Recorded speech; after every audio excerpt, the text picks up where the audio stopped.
الحمدللہ رب العالمین والصلاة والسلام علی رسول الکریم اما بعد فاعوذ باللہ من الشیطان الرجیم بسم اللہ الرحمن الرحیم لا الہ الا اللہ صدق اللہ العظیم۔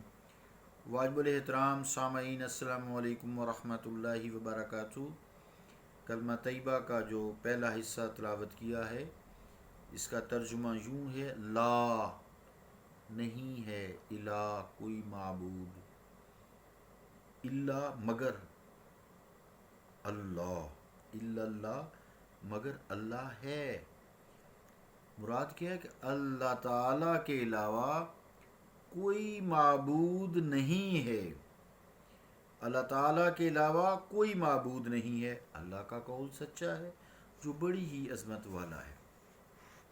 اس حوالے سے جو ہمارا سلسلہ گفتگو چل رہا تھا، سجدہ تعظیمی کی حقیقت جو امت مصطفیٰ کے لیے حرام ہے، اور عقیدت اور جو ادب اس کا تقاضا چل رہا تھا کہ کچھ حضرات عقیدت میں، محبت میں اپنے شیخ، اپنے پیر، استاد، ماں باپ، اولاد یا مقدس مقامات جیسے خانہ کعبہ ہے، وہاں بوسہ دیتے ہیں تو لوگ اس کو سجدہ سمجھتے ہیں۔ خانہ کعبہ میں تو چلو ٹھیک ہے نبی، جہاں مرضی کوئی چومتا رہے، سجدہ کرتا رہے تو شرک تو نہیں اللہ تعالیٰ، پر اللہ تعالیٰ چومنے سے پاک ہے، یہ بھی ذہن میں رکھیں، اللہ تعالیٰ چومنے سے پاک ہے۔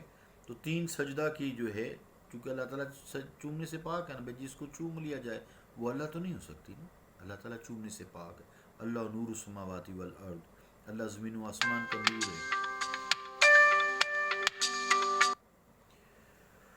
تو عزیزان گرامی قدر، ہم نے تین جو ہے لوگ عقیدت میں جو بوسہ دیتے ہیں اس کا تذکرہ کیا۔ تین حیت، تین حالتیں تھیں کہ خالی ہونٹوں سے بوسہ دیا، ناک اور ماتھا نہیں ٹچ کرتا، ایک ہونٹوں سے بوسہ دیا، دائیں آنکھ بائیں آنکھ، اور ایک بالکل ہی سجدے والی پوزیشن بنا کے باقاعدہ بیٹھ کے، گھٹنے ٹیک کے، پاؤں پیچھے کھڑے ہو کے، دونوں ہاتھ رکھ کے چوم لیتے ہیں، پاؤں چوم لیتے ہیں، ہاتھ چوم لیتے ہیں۔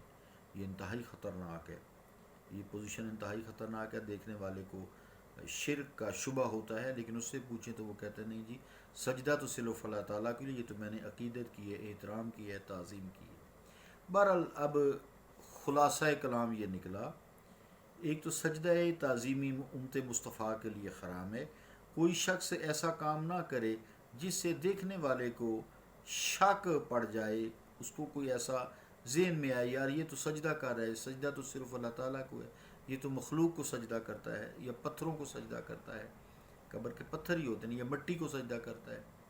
تو عزیزان گرامی قدر، ایک یہ ذہن میں آئی کہ اگر ہمیں یہ حدیث یاد ہو جس میں امام بخاری رحمۃ اللہ علیہ فرماتے ہیں کہ یہ جو حدیث ہے انما الاعمال بالنیات، انما الاعمال بالنیات کی جو حدیث پاک ہے کہ تمام اعمال کا دار و مدار نیتوں پر ہے، تو میں اس سے 80,000 سے زیادہ مسائل اخذ کر سکتا ہوں۔ تو اگر یہ ذہن میں رہے کہ اعمال کا دار و مدار نیتوں پر ہے، تو اس سے پھر یہ خلاصہ نکلا کہ کوئی کام جو خلاف شریعت مطہرہ ہے، کام کا خلاف ہونا اور بات ہے، اور خلاف شریعت نظر آنا اور بات ہے۔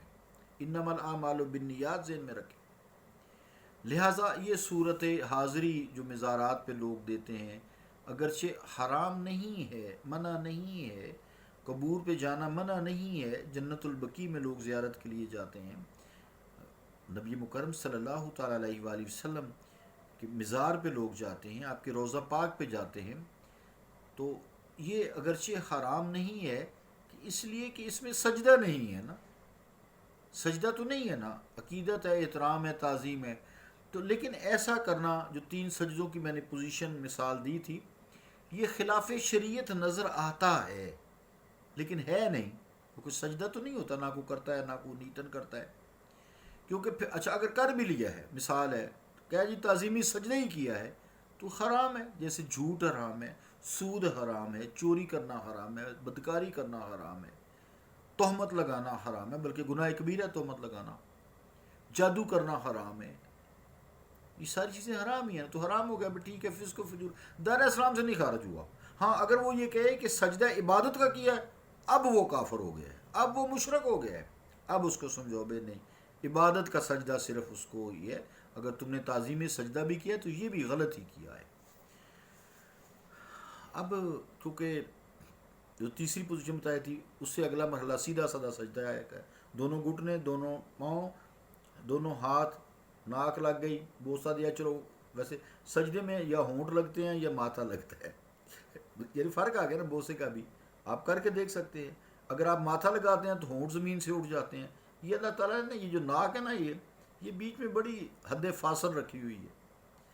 تو اس سے اگلا کام پھر سجدے کا ہی آ جاتا ہے. سیدھا سیدھا جو تیسری پوزیشن بناتے ہیں، دونوں گھٹنے، دونوں ہاتھ، تو ناک، تو پھر آگے تھوڑا سا ہی آگے ٹیکنا ہے نا. تو جو اگر عبادت کی نیت سے کرے گا تو وہ شرک ہے، اور وہ نیت تعظیم کرتا ہے تو حرام ہے، یہ ممنوع ہے. سیدھی سی بات ہے، کوئی اس میں ایسا ہیر پھیر بھی نہیں ہے. بہرحال ایسا کرنے سے ہر اس شخص کو اجتناب کرنا چاہیے جو تھوڑی سی بھی دین کی سوجھ بوجھ رکھتا ہے، اور خاص طور سے علم والے آدمیوں کو تو بالکل ہی پرہیز کرنا چاہیے. اللہ تعالیٰ نیتوں کو جانتا ہے. آپ کس نیت پہ کسی سے ملنے گئے ہیں یا زیارت قبور کے لیے گئے ہیں، تاکہ ذہن میں مخالفت شریعت کا اشتباہ بھی دیکھنے والے کو پیدا نہ ہو سکے. سجدہ عبادت کی جو شرعی تعریف کی گئی ہے وہ بھی آپ ذرا سماعت فرمائیں. وضع الجبہتی علی الارض بقصد العبادۃ. وضع الجبہتی علی الارض بقصد العبادہ. ترجمہ کیا ہے؟ عبادت کی نیت سے زمین پر پیشانی رکھنا. عبادت کی نیت سے زمین پر پیشانی رکھنا. زمین پر سجدہ زمین پر ہی کرتے ہیں نا، بے شک کارپیٹ ہوتے ہیں، وہ زمین ہی ہوتی، ایک جیسی ہموار ہو جاتی ہے. تو عبادت کی نیت سے زمین پر اپنی پیشانی کو رکھ دینا سجدہ عبادت کہلاتا ہے. نیت انما الاعمال بالنیات. تو یہ سجدہ صرف صرف صرف صرف اور صرف ذات باری تعالیٰ کے لیے مختص ہے، مخصوص ہے، کیونکہ انسان کی اس انتہائی عجز و انکسار کا اظہار صرف اسی ذات کو سجتا ہے. اسی لیے سجدہ اسی کو ہے جو انتہائی قدرت و عظمت کی ذات گرامی اللہ رب العالمین مالک ہے. عزیزان گرامی قدر، بہرحال مزارات اور دیگر مقامات مقدسات کا احترام بھی لازم ہے. بوسہ لینا مستحب ہے، جیسے قرآن مجید کا بوسہ لینا. تو اگر بوسہ ویسے ہی شرک کی نفی ہے.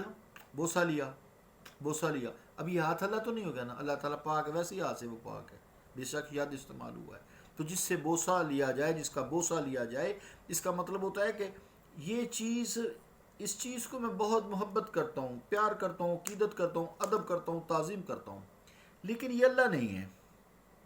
بوسہ لے کے یہ اظہار ہے، کیونکہ اللہ تعالیٰ بوسہ لینے سے، چومنے سے پاک ہے. اللہ تعالیٰ کو چوم نہیں سکتے، اللہ تعالیٰ کا بوسہ نہیں لے سکتے، وہ جسم سے پاک ہے، وہ نور ہے. نور کا کیسے بوسہ لیں گے؟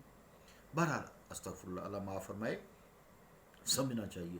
تو اگر بوسہ لینا شرک ہے، قرآن مجید اگرچہ اللہ تعالیٰ کا کلام ہے، قرآن مجید کا بوسہ لینا مستحب ہے. خدا تو نہیں ہے نا، خدا نہیں ہے، اللہ کا کلام ہے، اللہ کی صفت ہے، اللہ کا کلام ہے، یہ مخلوق بھی نہیں ہے. قرآن کریم اس پہ بھی بڑی بحث لوگوں نے کی ہے. تو اس طرح یہ بھی لائق سجدہ نہیں ہے، قرآن بھی لائق سجدہ نہیں ہے، حالانکہ اللہ کا کلام ہے، تو مخلوق بھی نہیں ہے. تو کیا اس کے بوسے کو ناجائز کہیں گے؟ قرآن کو ایسے کوئی چوم لے تو کیا ناجائز ہو گیا؟ ایسی کوئی بات نہیں، ہرگز نہیں، ایسی بات نہیں ہے. وقت ہوا انشاءاللہ باقی اسی بات کو آگے کل چلائیں گے. صلی اللہ تعالیٰ علی رسول خیر خلقہ محمد وعلی آلہ وصحابہ اجمعین برحمتک یا ارحم الراحمین.